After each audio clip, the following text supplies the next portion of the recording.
Scott's Wild Camper, the wild camping channel for the great outdoors.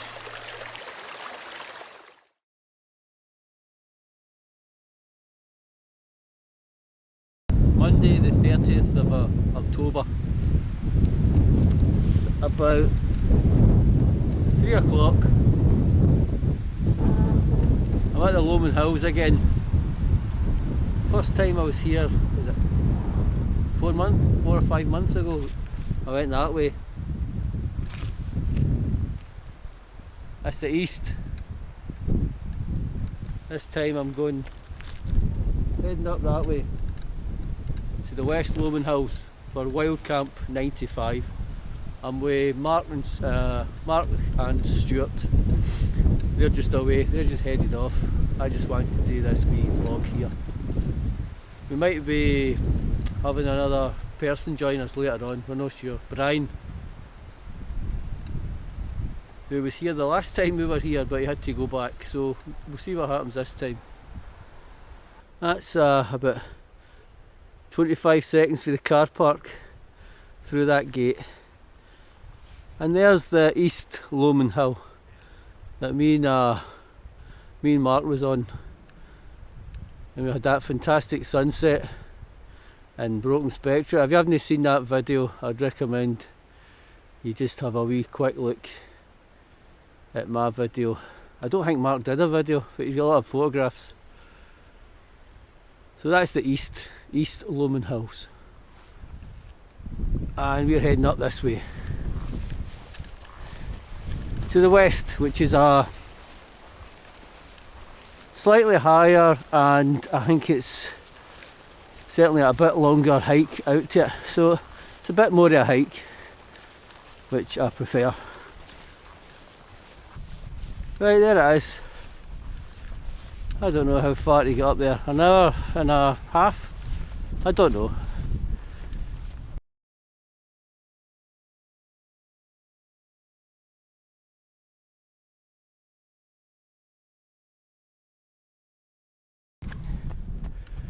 There's a wee sweep.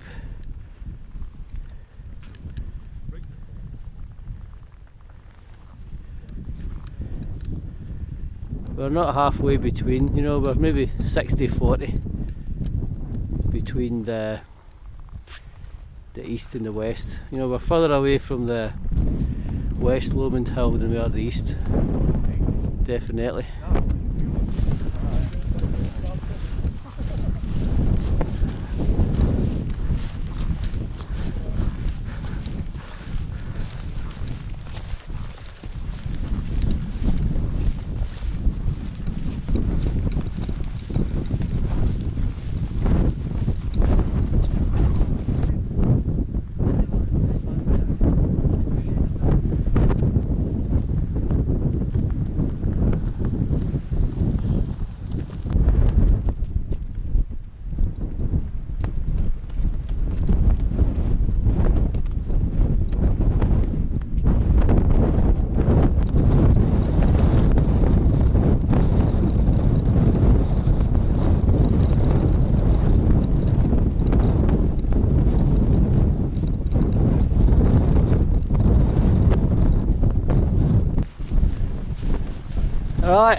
Right, just another look back at East Lomond,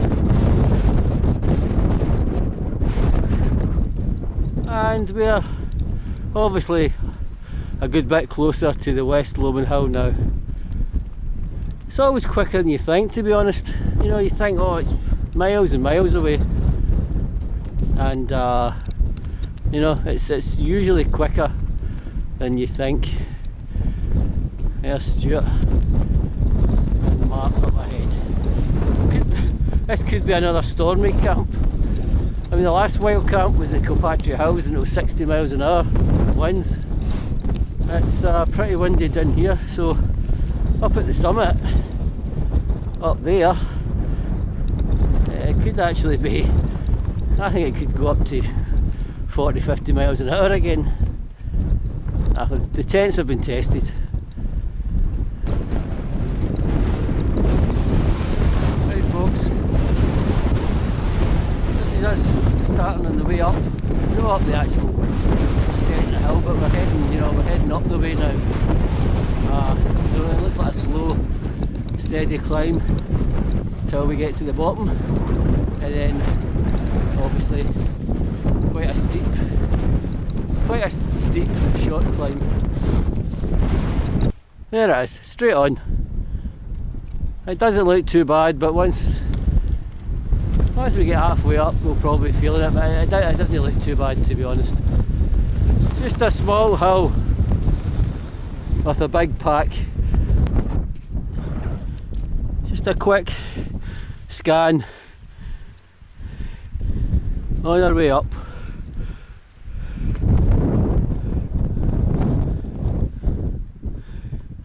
Right folks, I think we're near enough above the height of the East Lomond hills. I would judge it that we're above or the same level. Right folks, I was right enough. I was only minutes away from the summit. There you go.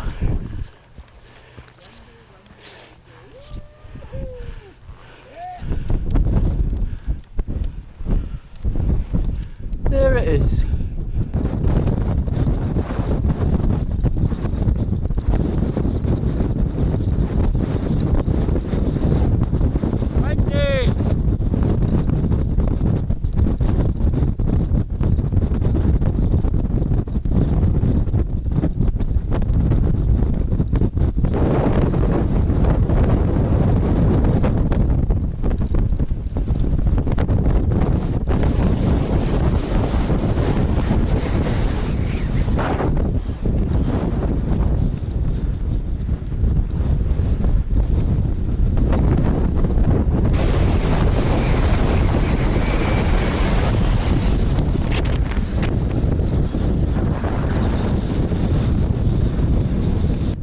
There's a cairn. It's a wee bit windy and the ground's not very good, so we're heading down here. See if we can find a ledge or a flat bit. But we'll head down here, try and get a wee bit shelter for the wind. We've already done our wind test, so you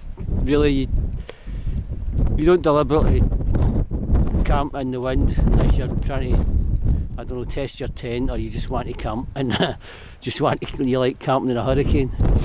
You know, you should try and look for shelter and try and look for a decent pitch.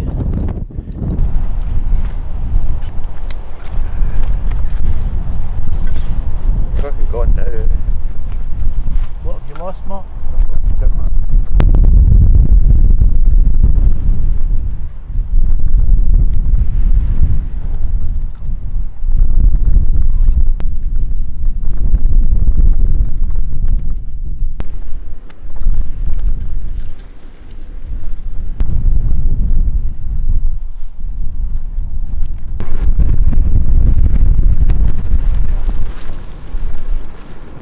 Don't know what you're saying, folks.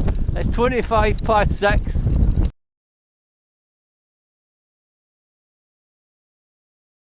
There's Stuart shivering away. He's not got a down jacket.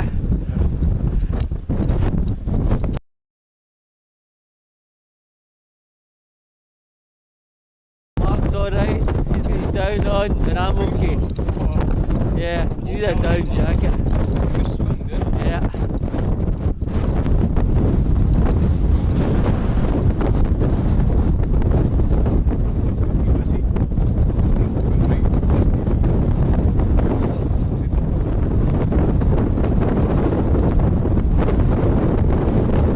There you go.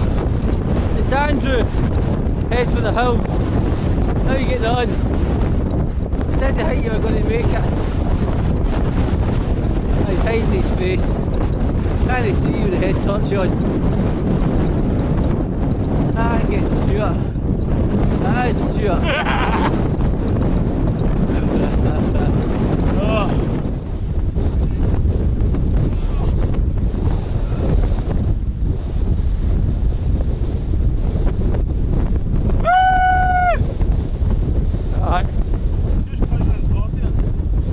Quarter past 7. I'm having pot noodle custard and a cup of tea. That's my dinner. I've got bacon and rolls, but we're going to save that for tomorrow morning. We're going to hike back down to the car park, of course, and then we'll have something to eat there, and then we'll head to, I think we've decided we're definitely heading to Tentsmuir. So it'll be a woods or a beach camp tomorrow. 20 to 9. That's me in the tent for the night, I think. Early start tomorrow.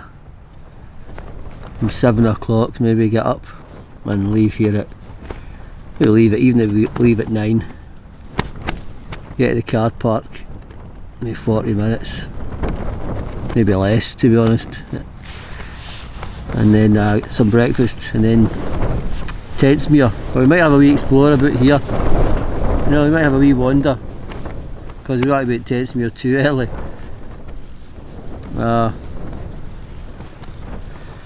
So, I think Brian did actually come. We're not sure, but we've seen this head torch getting closer and closer when we went a wee hike to the summit, and we flashed, I think it was it Mark, flashed his head torch, and the head torch flashed back, and at that time Brian said he was coming up at that time, so I think he's away back down to his car. I don't think he brought a tent.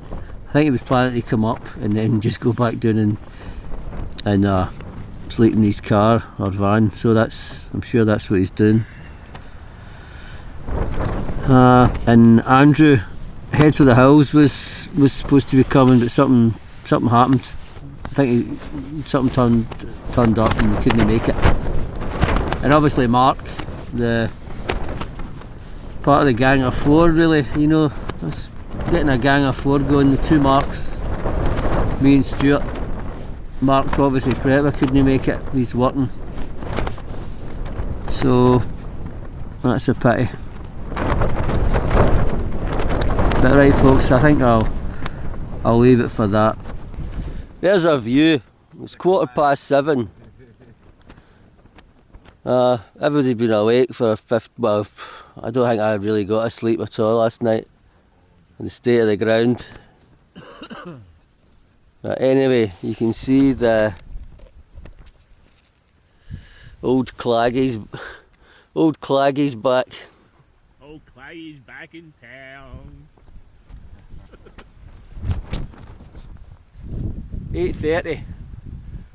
We're getting packed. We're nearly packed. The Clag's still here. It'll probably be here in another couple of hours, I'd imagine. So we're going to head down to the car park and see what the weather's like there. If it's decent, we'll have something to have some breakfast at the car park. I said that last night, I think. There's the lads there, enjoying every minute of it. Great stuff. I bet this is the real stuff. This is the real stuff. Oh, you can't beat this, can you? No. Where would you want to be in Spain? What? No way.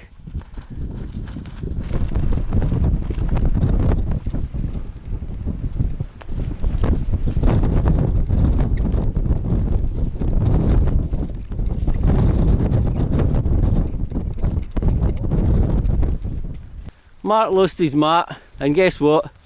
He's just found it again. There you go. His luck's in. Couldn't slide that in. Twice. Twice he's lost it. It's down the hill and he's got it. On the path too. Good stuff. Could have done with it last night. Right folks, we're on the path. We're on the path. We're just going to head to the car park because we can't see anything. We were going to have a wee explore, but there's no real point. So we'll come back here though. Definitely this is a bit we'll come back to. Probably more than once. We've been off the hill for about 15 minutes, so just walking along the path. It doesn't take very long. So the whole, I said at the start, I think yesterday, an hour and a half is. I don't know where I got that from. No, it's much shorter than that. I mean, I think about 45 minutes. Certainly within an hour, easily Even if you're carrying big rucksacks, you can manage to get up to the summit, I would say. Right, I hope this. Still on the Clag here. Stuart and Bart are a wee bit behind. I decided to put my sort of racing boots on. Just said have a wee good stretch the legs, you know. Just stretch the legs. So they're a wee bit behind. Right. Talk to you later. We're at the car park. I timed it, so it took me near enough exactly 45 minutes from the foot of the hill to walk back to the car park. That was going I would call a decent pace. I wasn't stopping to take footage of that. I've been joined by Brian. He slept in his van last night. There's Brian there. That's a good setup. The only thing I would say is the Union Jack pillow. I don't know, not got a Scottish. You need to get you a Scottish. There's the only one that they had at Madeline set that I actually liked when I first moved here. So that, then the, that's then the An North American Face. pillow, shouldn't it? really? Yeah. I can even put my thing in there, and then also got the fold chairs here. Good stuff, yeah. Foldy chairs. There you go. Screwdriver in case needed. And You know you can get somebody else underneath. actually, you could. Somebody else underneath there. But the cross beam to make sure it stays guided is in there, so Aye. you can't get none in there. It only cost me 20 quid to make that. No bad. Good Just in stuff. fuel. That's it. Everything hand drill and a screw drill. Good.